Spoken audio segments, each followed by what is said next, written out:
Assalamualaikum guys, welcome back to another mini vlog.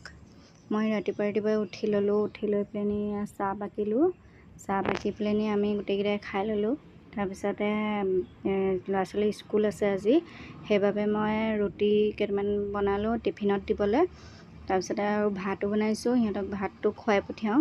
গোটেই দিনটো কথা আছে, 2:30 বজাত স্কুলৰ পৰা আহে, সেইটো কাৰণে ৰুটি কেইটামান ভাবিলোঁ বোলো টিফিনত ৰুটি দি পঠিয়াওঁ। পেকেটৰ বস্তু দিবলৈ মানে বেয়া লাগে, সিহঁতৰ মানে আজিকালি দেখিয়ে আছোঁ কি হৈছে মানে পেকেটৰ বস্তু খাবলৈ। সেইটো কাৰণে ৰুটি ভাজি মই এনেকৈ কৰি দি পঠিয়াইছোঁ। তাৰপিছতে সিহঁতক পঠাই ল'লোঁ স্কুললৈ। তাৰপৰা মোৰ পাকঘৰটো এই গেজেং মেজেং হৈছে, চুটকি বজাই ধুনীয়া কৰি ল'লোঁ। তাৰপিছতে আমাৰ বিছনাখন ঠিক কৰি ল'লোঁ, এইখন বিছনাও ঠিক কৰি ল'লোঁ। তাৰপিছতে আকৌ আহিলোঁ দুপৰীয়াৰ কাৰণে। দুপৰীয়া মই মাছ, কুন্দুলি, ভাতকেৰেলা, বিলাহী, আলু দি বনাবলৈ ল'লোঁ। তাৰপিছতে আকৌ মই পাতত দি এখন চাটনি বনাম বুলি ভাবিলোঁ আজি।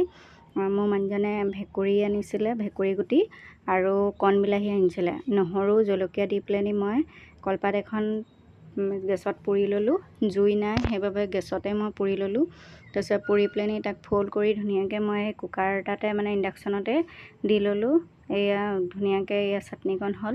আৰু মোৰ যদি ভিডিঅ' চাই ভাল পায় মোক ফ'ল' কৰি দিব, আৰু মোৰ ফলোৱাৰ্ছটো একেবাৰে কম, মোক প্লিজ আগবাঢ়িবলৈ সহায় কৰক।